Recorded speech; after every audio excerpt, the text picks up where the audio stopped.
Magandang umaga po sa inyo, Colonel. Good morning po. Yes po, magandang umaga po, Sir Ted. Okay. Yung pong suspect dito, na-inquest na ho ba? Ngayon po, for inquest po siya ngayong umaga na to. Opo. Ano po ang inyong ikakaso po, sir? Isasampahan po natin siya ng complaint na multiple conspirated homicide and violation po ng BP 881 po, yung Omnibus Election Code of the Philippines po natin. Okay. Can you clarify po, apat dito ang mga sugatan? Confirm po yung sino-sino po ito? Yes po, sir. Actually, sir, apat po dito, sir, yung top, isa dito yung kanyang kinakasama po, sir. Hindi pa po kami pwede magbanggit po ng pangalan kasi nantay po natin may file po na natin yung complaint po natin for formal charge po. Yung pang-apat po, yung kinakasama, hindi po niya asawa, partner po nitong suspect? Yes po, hindi pa po sila kasal.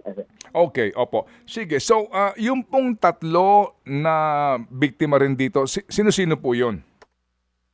Yung dalawa po dito ay mag-ama, no? Ito yung naka-helmet na nakita po natin dun sa video kung saan sila po ay nakakasuntukan ng suspect. Yung pangatlo po dito ay hindi po kasama doon sa mga riders, pero ito po ay umawat sana itong isa na taga rito rin lang sa Antipolo Rizal po. Oo.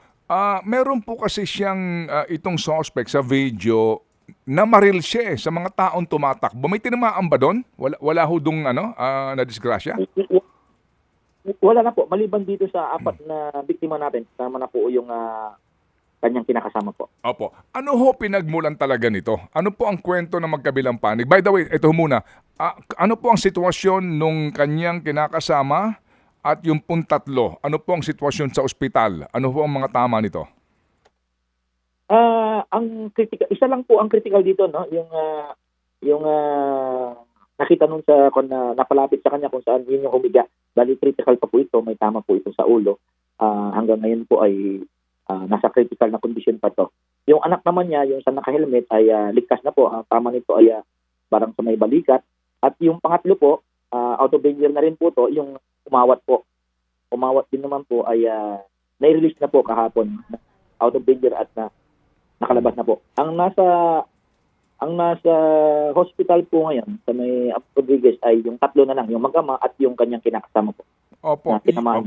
Opo. Yung tatay, ito ho yung binaril niya na malapitan tapos tumumba and then kanyang parang tinulak para kung siya papasakin na ng SUV? Yes po, yes. Tama po kayo dyan.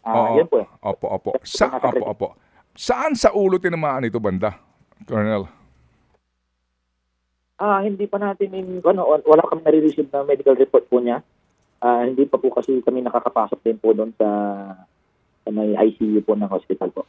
Hindi pa kami nakaka-receive ng official report po. Opo. Ano po ang kwento nito? Saan po talaga ito nagsimula? Ito po ay nagsimula, no, bandang lampas po ng alas 4 ng hapon, kung saan itong suspect po natin, galing po sila sa isang private party o private na resort kung saan kasama ang kanyang pamilya. And itong grupo naman ng nakamotor ay galing po somewhere in Tansi. Nag-ride po sila. Nagkaroon po ng gitgitan dito may bandang Buso-Buso area sa Marilake, kung saan po ay dito sa mga base sa mga sa mga videos po na nakalap po natin, nagmamadali nga, no? Medyo may kabilisan itong suspect po natin. May kabilisan at nung nagkagitgitan sila, nahabol naman itong mga riders po, mabot po doon sa kung saan nagkaroon ng incident. Nagkaroon muna ito ng suntukan doon sa mga nakamotor, yung mag-ama, at umawat nga dito rin itong isa kung saan nagpaputok na nga itong suspect po natin ng more than 8 shots, no? Kung saan nagresulta din sa pagkatama ng apat na biktima po. Opo. Git-gitan lang po ito. Bumabiyahe yung SUV, then meron parang convoy ng mga nakamotorsiklo, nag-overtake doon sa SUV. Saan nagsimula dito yung galit ng nagmamaneho ng SUV? Hindi po natin dito justification, ha. Ang atin lang dito yung talagang kwento lang kung paano nga po nagsimula ito. Paano po ang kwento? Meron kasing sinasabi yung iba na as in yung pagkat ng motorsiklo, sumayad sa SUV, may mga ganun pong kwento. Ano ba talaga nangyari?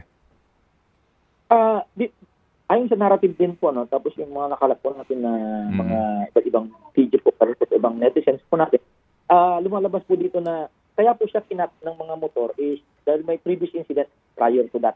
So naghabulan sila at doon nga kinat ng mga nakamotor upang Pahintuin. confront, no? Pahintuin siya. Driver. So napahinto nga siya at nung nag-confront sila at hindi po nadaan sa maayos na usapan, nagkaroon ng gulo po. Sintukan na po sila. Opo. So wala pong video yon. Sinasabi niyo unang encounter nitong mga nakamotorsiklo at nagmamaneho po ng Fortuner.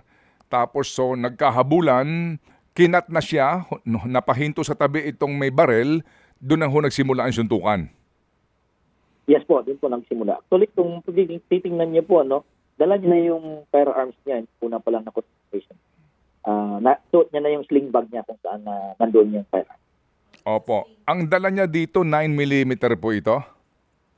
Yes po, kaalaman ko ng iba, ito po ay lisensyado, pero sabi ko nga, gun ban po ngayon, so hindi po siya exempted, hindi po siya kasama sa mga exempted na magkaroon, gumamit or maglabas ng firearms. Okay, dalawa po yan. Lisensyado siya to own and possess. Yung license to carry, meron din siya? Permit to carry? Useless na po yun kasi hindi nga po. Hindi po, Colonel, hindi po din kaya ko lang gusto malaman yan kasi meron pa ho tayong susunod pong katanungan. So, meron siyang license to own and possess, meron din siyang permit to carry? Ang confirm po natin dito is yung license to own and possess and meron po siya nung registered yung firearms niya. Yes, sir. Opo. I-clap ko lang po kasi sa investigate natin kasi hindi ako nag-receive ng mismong report po nung sa firearms po. I-confirm po. Pero yung license niya to own and meron po and registered. Pero in terms of 54, I will check. Yung, Opo. Kaya ko po natanong yan kasi, Colonel, kasi nga ngayon meron pong election gun ban. So kung ikay meron magdadala ng baril, dapat may exemption ka. Okay, fine. Pero kasi kaya ko natanong yan kung meron siyang license to carry, ang tanong, ano ba ang kanyang trabaho? Kasi mahirap makakuha niyan yung permit to carry, no? Oo, at yan ay kinakailangan ng approval ng Chief PMP. Ang sino man pong papayagan, meron kang lisensya sa bahay lang. Pero kung dadalhin mo sa labas ng bahay mo, ibang usapan yon. So ano ba trabaho nito? Sino ba siya? Ang nakalagay dito kasi is legitimate na business owner po siya. No? Business owner ang nakalagay. In terms of hindi na siya nag-cooperate sa amin kung ano yung mga particular na work po niya or business po niya. Ang nakalagay lang po, businessman lang siya. Ayan po ang kanyang claim. Yes po, businessman po. Opo. 28 years old businessman. Saan po siya naka-base? Saan po ang address niya? Ang address niya sa ngayon ay nandito sa may Barangay Pinugay, Baras Rizal. Parang malapit lang po dun sa pinangyarihan po ng incident. Okay, sige po. So